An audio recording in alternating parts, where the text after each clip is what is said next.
Mari ngopi, cari inspirasi, luang. Assalamualaikum, apa khabar semua penonton-penonton Jom Podcast. Jom singgah. Jom singgah. Jom singgah. Podcast rasmi IUC Innovative University College. Baiklah, pada minggu ini anda ditemani oleh saya Arif sebagai host utama dan dibantu dan saya membantu Amirul untuk episod ini. Selalu saya Amirul. host. Amirul pula. Selalunya saya menjadi host. Ini saya nak jadi co-host, saya nak relax je. Ini legend lah orang kata. Legend. Orang biasa-biasa. Tapi itulah, pada minggu ini kita dalam Episod ni kita akan membincangkan salah satu tajuk yang dikatakan penting jugalah dalam bidang education ni, iaitu postgraduate ataupun pasca siswaza. Betul? Ya ke? Ya ke? Betul? Ya, tanya guest dulu. Kita kena sorok guest dulu. Betul.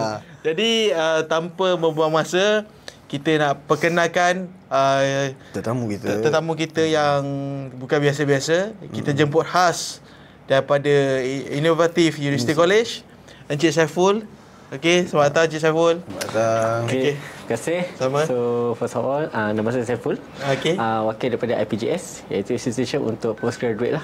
Untuk dia inovatif. Okey, dan sebelum kita pergi lebih mendalam tentang postgraduate ni, jadi boleh Encik Saiful terangkan latar belakang macam mana dalam boleh terjebak je dalam bidang dunia education ni. Okay, so kalau based on pengalaman saya, which is baru je nak masuk 10 tahun lah. Baru je. Okay, so which is I starting from the base juga until this itulah. So macam-macam lah pengalaman yang kita dah tempuh selama ni. So is we need to learn lah something from that tu. Kini dalam bidang education tu spesifik dalam bidang marketing maksudnya. Ya betul. Kalau nak dekat 10 tahun tu, which is memang saya handle untuk marketing and sale lah. Which is saya dah handle dari segi bidang SKM, diploma kemahiran, lepas tu diploma biasa, undergraduate, dan sampai sekarang ni totally untuk handle untuk postgraduate. Postgraduate ni betul. IUC ataupun lebih dikenali sebagai IPGS maksudnya. Untuk dekat IUC kita dinamakan sebagai IPGS lah. Nama penuhnya? Institut Pendidikan Pasca Siswaza. Okey. Institute of Postgraduate Studies maksudnya. Okey. Jadi boleh apa tu? Encik Saiful. Encik Saiful boleh ceritakan tak dalam IPGS ni apa je program postgraduate yang Encik Saiful keluarkan? Okey, soalan menarik jugalah. Okey, so dekat IPGS kita menyediakan untuk sekarang ni kita ada 4 program, iaitu yang pertama adalah Master in Business Admin, iaitu Motu coursework. Yang kedua adalah Master in Business Management, iaitu fully in research. Yang ketiga adalah PhD Doktor Filosofi dalam in management, dan juga yang terakhir adalah Doctorate in Business Admin. Itu yang sekarang yang kita current run lah untuk that program. Dan alhamdulillah kita baru dah dapat approval untuk upcoming kita akan jual satu program baru lagi, iaitu Master in Islamic Study. Islamic Studies Betul. Terasa Islamik sikit. Betul lah. Alhamdulillah. Ini pun gaya dah ni. Kebetulan hari ni yang itulah. Hari Jumaat dia kan. Baik. Jadi okey. Siapa aku dulu okey. So untuk Cik Saiful kan, dalam IPGS tadi kita dengar ada 4 program. So apakah syarat ataupun kelayakan untuk masuk untuk join program di bawah IPGS? Okey, so untuk pelajar-pelajar ni di luar sana yang kadang-kadang berminat untuk sambung belajar, so which is dia buka untuk semua laluan, iaitu even you are not qualified dalam segi qualification academic, still boleh melalui apel. So apel tu pun salah satu overriding untuk pergi ke master. Otherwise paling syarat minimum adalah degree paling minimum. Kiranya golongan profesional pun digalakkan masuk juga. Ya betul. Baik. Kiranya kalau bila Encik Saiful kata apel tadi, maksudnya kalau orang yang kalau sana yang berminat, dia ada diploma je tapi dia nak sambung dan dia nak lompat terus ke master PhD, boleh ke? Okey, kalau macam saya cakap tadi, which is apel tu memang di-create oleh kerajaan untuk override untuk dari segi pengalaman bekerja. Untuk pergi ke faham. master terus. Kayaknya macam dia ada pengalaman, contoh dia ada diploma dan ada pengalaman kerja 10 tahun. Ya, betul. Dia boleh jump, dia boleh skip bachelor, jump to master ke ataupun macam mana? Betul. Macam Cik Arif tu lah. Cuma tambahan which is umur kena 30 tahun dan ke atas. betul juga. Baru entitled untuk continue using the apel. Betul juga. Kalau contoh dah ada diploma, standard habis diploma umur 21. So kalau 10 tahun pengalaman, confirm dah 31 betul. Betul. Macam mana orang ada apel is 10 tahun tapi umur baru 18. Logik. Tapi itulah nak tanyalah kan, apa keistimewaan ataupun kelebihan pelajar-pelajar kat luar sana yang memilih IUC berbanding program Di luar. apa tu? Program dengan institut yang lain, maksudnya macam tu. Okey, kalau yang saya boleh share iaitu untuk dari segi kita punya create product which is kita memang relevan dengan industri punya needed. So which is apa yang industri nak dan kita punya model akan seiring dengan apa yang diorang perlukan. Itu satulah. Dan lagi satu which is kita punya pengajian adalah secara hybrid. So ada certain subject yang looking for the online dan juga ada certain yang proceed with the physical. Ya, betul. Dan the big point is our fees adalah affordable. Ya, betul. So saya boleh cakap lah iaitu yuran kita antara yang termurah dekat dalam market. Okey, faham. So kesan macam kita tahu had umur, kelayakan and yuran apa semua. Tempoh pengajian tu. Okey, kalau macam contoh untuk master is common dekat luar which is 2 tahun. Tapi dekat IUC hanya 1 tahun sahaja. 1 tahun. Menarik. Ya. Pejam celik tahu-tahu dah kumur dah. Kiranya macam mana cara pelaksanaan dia selama setahun tu? Adakah dia belajar subjek yang kurang ke ataupun sama macam kat luar ke ataupun macam mana? Okey, so kalau macam dari segi pengajian yang kita praktikkan which is kita akan jalankan by modular lah. Okey. So secara in general pelajar akan belajar sebulan adalah satu subjek. Sebelah tu. Betul. So dia ada 12 subjek. Okey, kalau untuk dalam structure program, so pelajar akan ambil dalam 10 subjek sahaja. I see. Alright. So the rest tu adalah dia lebih kepada final project. Final project Ya, lah. betul. Presentation So indirectly you akan complete within 1 year. Tapi dia menempati apa yang disarankan oleh kerajaan lah. Betul. Apa yang MQA dah tetapkan kita akan follow lah. Sama juga. Kayaknya setiap bulan tu memang ada final exam lah maksudnya. Ya, betul. Kalau maksudnya kalau student tu kita elakkan, tapi kalau lah student tu gagal, maksudnya dia tambah lagi waktu dia belajar ke ataupun macam mana? Okey, kalau istilah gagal tu Jarang lah. Jarang ke? kita bukan nak cakap jarang, tapi persen tu ada jugalah. Cumanya kalau macam dari segi kita akan suggest lah dari segi pelajar macam buat assignment, buat quiz, attend class. So just follow je apa yang lecturer guide, then dia akan complete je lah tanpa gagal. Itulah sebab saya pun bila Masa nak ambil master juga. saya master lain lah. Master study tu rasa macam berat sangat tu, rasa tanggung tu. Tapi tak apa. Janji macam mungkin penonton-penonton yang ingin nak sambung belajar dekat IUC di tempat anda, tempat Encik Saiful, nak tanya jugalah sebab saya pun mewakili mereka kan.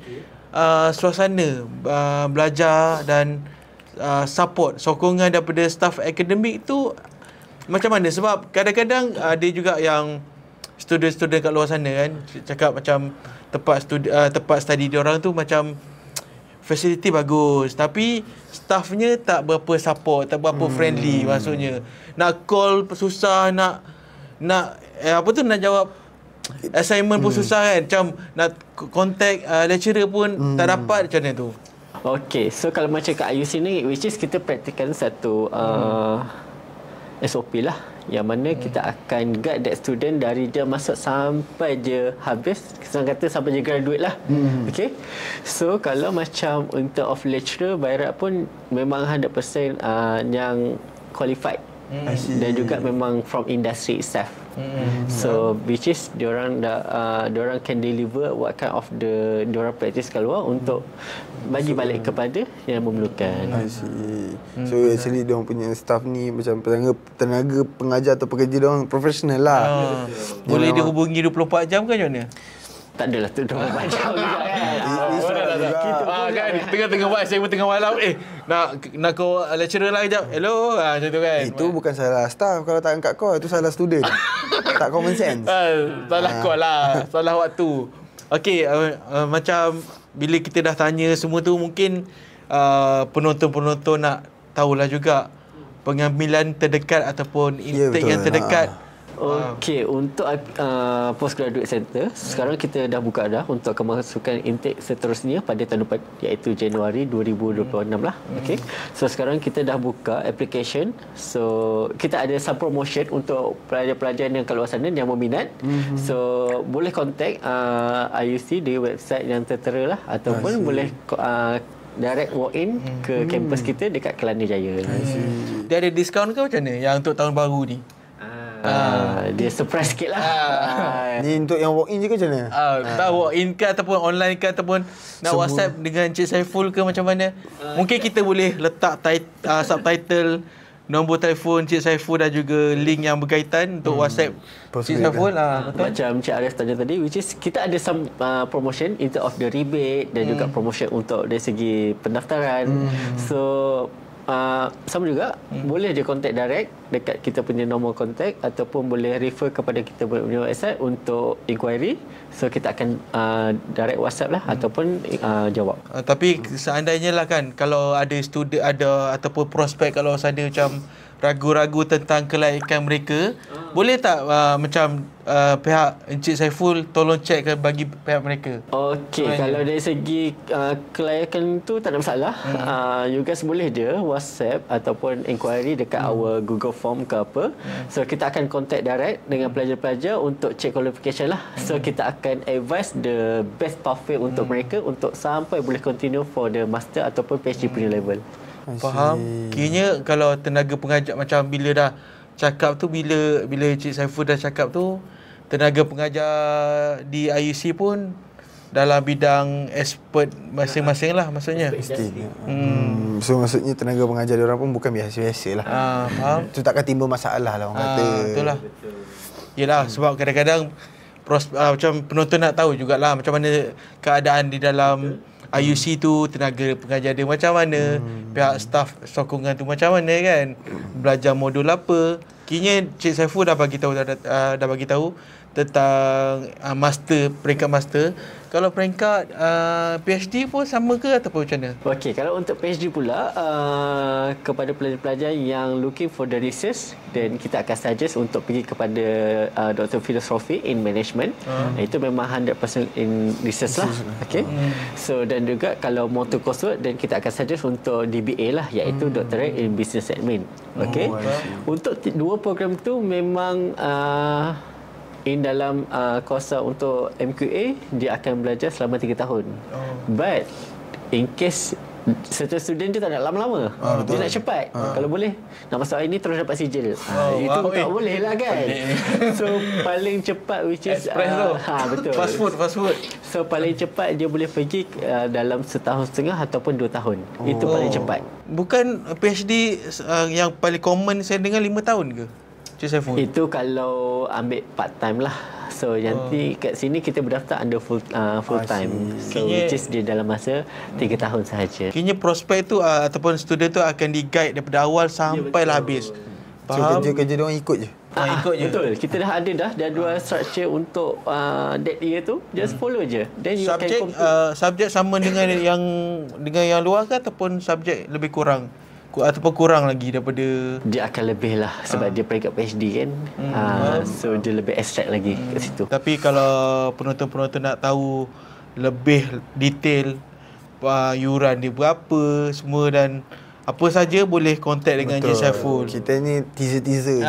Kita teaser je. Kita tolong dia promote je. Selebih cerita semua. Nak detail kena call dia lah, kena contact. Kena bagi detail sikit kat dia. kita orang pun dapat sikit lah.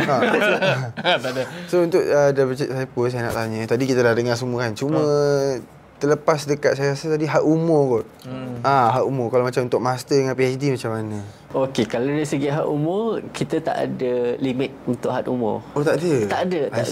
As long as you cukup dari segi syarat apa semua, then you can proceed je untuk that program. Nanti kalau rasa umur 80, kau boleh kerja Saiful. Ada? Serius lah. Dia paling tua lah. Paling rare lah. Faham? 70. Oh.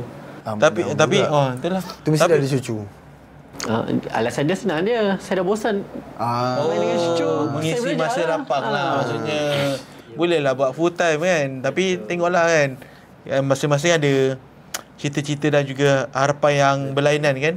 Jadi bila dah kita sentuh tentang harapan tu, masa pun dah tak mengizinkan kita sebenarnya. Yalah, itulah saya pernah cakap dekat episod sebelum ni. Kita ni podcast 30 minit je. Itulah. 30 minit orang pun dah bagi Orang dah cakap sebelum ni. Editor tak puas hati. Itulah nak tanya pasal harapan lah Encik Saiful kepada itulah kata-kata akhir lah. Bukan kata-kata akhir yang macam Maksud bukan kau ni tak ada nak meninggal lah orang ni, astagfirullahalazim. Maksudnya apa ni, pesanan dan harapan. Pesanan dan juga harapan kepada penonton-penonton di luar sana tentang IPJS Postgraduate yang dikendalikan oleh Cik Saiful dan tim juga, dia jugalah. Okay, so harapan saya tak ada harapan lah, just motivate juga untuk myself juga. So kalau kita ada terdetik untuk sama belajar, so which is teruskan je. Jangan nak drag sampai masa orang akan pergi. Masa akan pergi juga, tapi kita still stuck kat situ. So itulah yang kita pegang dari dulu sampai sekarang. So kalau rasa macam nak sambung lah terus, terus je. Faham? Okey, itu dah kata-kata Cik Saiful. Jadi saya pun nak ucapkan terima kasih. Betul, terima kasih. Tapi sebelum nak bagi terima kasih tu, saya ada pantun lah. Pantun. Sila. Okey. Di laman ada kolam pool. Terima kasih Cik Saiful. Okey. Jadi jangan lupa saksikan lagi kami di episod yang akan datang. Jangan lupa like, subscribe dan comment juga dan share. Yes. Jadi and korang juga, kita orang pun untuk ni adalah open. So korang boleh request apa je yang korang nak dekat komen. Tajuk apa yang korang nak kita kemukakan. Betul. Komen. Tapi kalau boleh dalam bagian question lah. Betul. Okey. Boleh. So terima kasih lagi sekali Cik Saiful kerana sudi hadir atas terima jemputan kami. Baik. So saya tutup episod kali ini dengan wabillahi taufiq wal hidayah. Wassalamualaikum warahmatullahi wabarakatuh.